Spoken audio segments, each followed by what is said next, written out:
আসসালামু আলাইকুম। সুমি আক্তার নতুন একটা ব্লগ নিয়ে আসছি। মেলার মেলাতে গেছিলাম ভাই, প্রথম ঢোকা অবস্থায় ভিডিওটা এত সুন্দর লাগছে আমার। এই যে পানির কনসেপ্টগুলা, এই যে এখানে পানি ঝর্ণাগুলার কনসেপ্ট দিছে অনেক সুন্দর করে, কিন্তু আমরা গিয়ে পুরাটা ভিউ নিতে পারি নাই, সন্ধ্যা হয়ে গেছে।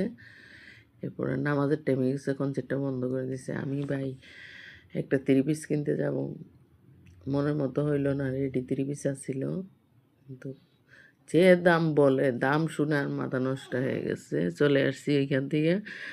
আইসা আমার যে আমার আমার একটা নন স্টিক পাতিল নিয়ে দাও না, মানে এটা আবদার করছি এমনি, আমার একটা নন স্টিক পাতিল নিয়ে দাও সুন্দর দেখা, মাছটা যেমন ফ্রাই করতে পারি, রাঁধতে পারি।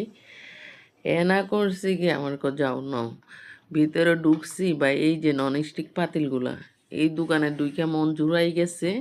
তো এই পাতিলটা দেখে আমার এত ফেভারেট লাগছে, জিজ্ঞাসা করছি ভাইয়া কত, 4,000 টাকা চাইছে। 4,000 শুনে আমি আর কোনো কথা বলতে পারি না, আস্তে আস্তে আটা শুরু করছি। আমার জামাইকে দাম বলো, না ভাইয়া ফিস রেট। আচ্ছা যাক, ওইখান থেকে আচার খাইলাম, আচার খাইতেছি আর এদিকে আমার জামাই ভিডিও নিতেছে।